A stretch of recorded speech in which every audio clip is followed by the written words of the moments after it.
আল্লাহ পাক রব্বুল আলামিন সূরাতুল আহজাবের 53 নম্বর আয়াতের মধ্যে বলেন وَإِذَا سَأَلْتُمُوهُنَّ مَتَاعًا فَاسْأَلُوهُنَّ مِنْ وَرَاءِ حِجَابٍ। সাহাবায়ে কেরাম যখন রাসূলের স্ত্রীদের কাছে যাইতেন, বিভিন্ন বিষয় জিজ্ঞাসা করত, আল্লাহ পাক রব্বুল আলামিন আয়াত নাযিল করলেন, হে আমার সাহাবায়ে কেরাম, তোমরা যখন নবী পত্নীদের নিকট কোনো বিষয় তোমরা জানতে চাইবে, কিছু জিজ্ঞাসা করবে, তখন তোমরা ফাসআলুহুন্না মিন ওয়ারাই হিজাব, পর্দার আড়াল থেকে তোমরা তাদের কি করো, জিজ্ঞাসা করো। কোথা থেকে বলছেন ভাই? পর্দার আড়াল থেকে।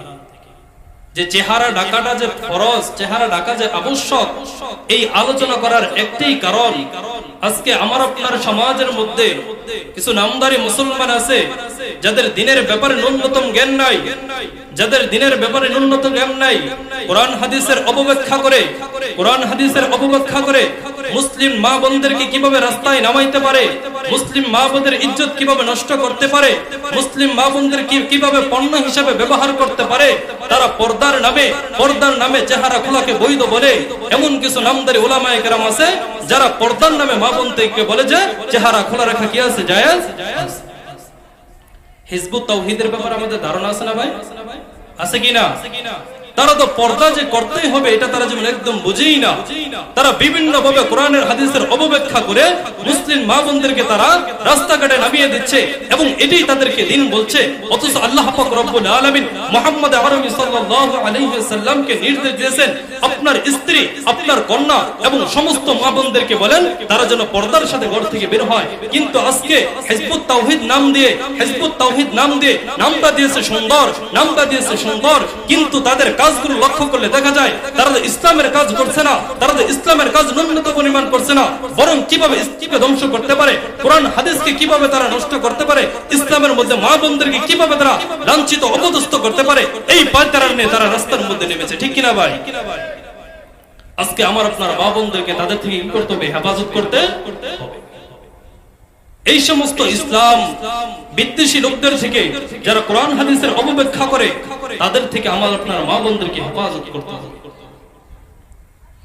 আল্লাহ পাক রব্বুল আলামিন সূরাতুন নূরের 31 নম্বর আয়াতের মধ্যে বলেন, রাসূলকে লক্ষ্য করে বলেন, হে আমার হাবিব, ওয়াকুল লিল মুমিনাতি ইয়াগদিদনা মিন আবসারিহিন্না ওয়া ইয়াহফাজনা ফুরুজাহুন্না, হে নবী আপনি মুমিনা নারীদেরকে বলেন তারা যেন তাদের দৃষ্টিকে অবনত করে। আজ পর্যন্ত তো আমরা ওয়াজ শুনে আসতেছি, পুরুষরা কি করবে? দৃষ্টি নিচের দিকে তাকায় থাকবে, কোন মা বোনকে দেখবে না, কোন মা বোনদেরকে দেখা তাদের জন্য জায়েজ নাই। আল্লাহ পাক রব্বুল আলামিন বলেন যে হে নবী আপনি মুমিনা নারীদেরকে লক্ষ্য করে বলেন তারা যেন তাদের দৃষ্টিকে কি রাখে? নিচের দিকে রাখে, যেন পরপুরুষকে কি না করে তারা দেখতে। এই আয়াতটা বোঝার জন্য মা বোনরা যে পর্দা করবে পুরুষের সামনে, মা বোনরা যে পরপুরুষকে দেখবে না, এর ব্যাখ্যা একটা হাদিস যদি আমরা শুনতে পারি তাহলে বুঝতে পারবো। রাসূল করিম সাল্লাল্লাহু আলাইহি ওয়াসাল্লামের একজন প্রিয় সাহাবী ছিলেন আব্দুল্লাহ ইবনে উম্মে মাকতুম রাদিয়াল্লাহু তাআলা আনহু। তিনি ছিলেন অন্ধ এক সাহাবী। একদা রাসূল করিম সাল্লাল্লাহু আলাইহি ওয়াসাল্লামের নিকট মাইমুনা রাদিয়াল্লাহু তাআলা আনহা এবং উম্মে সালমা রাদিয়াল্লাহু তাআলা আনহা ছিলেন। যখন তারা রাসূল করিম সাল্লাল্লাহু আলাইহি ওয়াসাল্লামের পাশে ছিলেন, তখন আব্দুল্লাহ ইবনে উম্মে মাকতুম রাদিয়াল্লাহু তাআলা আনহু রাসূলের কাছে আসেন। আব্দুল্লাহ ইবনে উম্মে মাকতুম কি ছিলেন ভাই? অন্ধ সাহাবী ছিলেন। তাহলে রাসূলের স্ত্রীদেরকে দেখতে পায়, যেহেতু অন্ধ রাসূলের বিবিদেরকে কি করতে পারে না? দেখতে পারে না। তাহলে স্বাভাবিকভাবে আমরা বুঝি যে রাসূলের বিবিদের আড়ালে যাওয়ার কি কোনো প্রয়োজন নাই, যেহেতু আব্দুল্লাহ ইবনে উম্মে মাকতুম রাসূলের স্ত্রীদেরকে দেখতে পাচ্ছে না।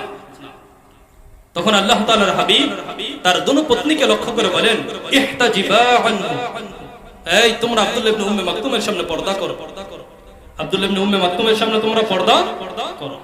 তো উম্মে সালামা রাদিয়াল্লাহু তাআলা আনহা তিনি বলেন, ফাকুলতু ইয়া রাসূলুল্লাহ আহুয়া রাজুলুন আ'মা লা ইবসিরুনা, হে আল্লাহ তাআলার হাবিব, সে কি অন্ধ নয়? সে তো আমাদেরকে দেখতে পাচ্ছে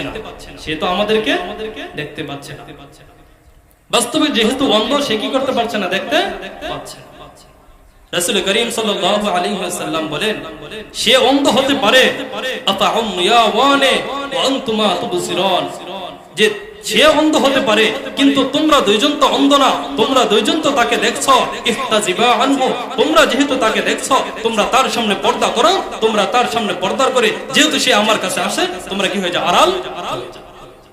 তাহলে মা বোনরা কি করতে হবে, পরপুরুষের সামনে পর্দা করতে হবে। আজকে বিভিন্ন জন বলে থাকে যে পর্দা করে শুধু পুরুষের উপর, মা বোনদের উপর পর্দা নাই। তারা প্রজেক্টরের মাধ্যমে কি করতে পারবে, বয়ান শুনতে পারবে উলামায়ে কেরামে। আল্লাহ তাআলা এবং রাসূল করিম সাল্লাল্লাহু আলাইহি ওয়াসাল্লাম বলেছেন, তার পত্নীদেরকে বলেছে অন্ধ সাহাবীর সামনে পর্দা করার জন্য। সে যেহেতু বেগানা পুরুষ, তোমরা তাকে দেখতে পাইবে না। রাস্তাঘাটে চলার ক্ষেত্রে আল্লাহ পাক রব্বুল আলামিন বলেছেন, হে আমার হাবিব, যে আপনি আপনার স্ত্রীদেরকে বলে দেন, সমস্ত মুমিনা নারীদেরকে বলে দেন, তারা যেন রাস্তায় বের হওয়ার সময় তাদের দৃষ্টিকে অবনত রাখে, পরপুরুষকে যেন তারা না দেখে। আজকে এই আয়াত এবং হাদিসের দিকে তাকাইলে দেখা যায় মাসালা বের হয়, কোন মা বোন কোন বক্তাকে দেখে ওয়াজ শুনতে পারবে না। এমনকি কোন মা বোন যদি কোন বক্তার আলোচনা শোনার কারণে সে যদি কোন বক্তার প্রতি আকৃষ্ট হয়ে যায়, তার কাছে যদি কোন বক্তা ভালো লাগে, কোন শিল্পীর গজল শোনার কারণে ওই শিল্পীর প্রতি যদি সে আকৃষ্ট হয়ে যায়, তাহলে ওই মা বোনের জন্য ওই শিল্পীর ওয়াজ, ওই বক্তার ওয়াজ, ওই শিল্পীর গজল দেখে দেখে ভিডিওর মাধ্যমে দেখে শোনা তার জন্য কি হবে না, জায়েজ। কারণ যেহেতু আল্লাহ পাক রব্বুল আলামিন বলছেন কি তোমরা তোমাদের দৃষ্টিকে অবনত রাখো। আর ওই মা বোন যদি কোনো বক্তার প্রতি বা কোনো শিল্পীর প্রতি দেখে দেখে ওয়াজ শোনার উপর বা গজল শোনার উপর সে আকৃষ্ট হয়ে যায়, তাহলে তার জন্য দেখা কি হবে না, জায়েজ হবে না।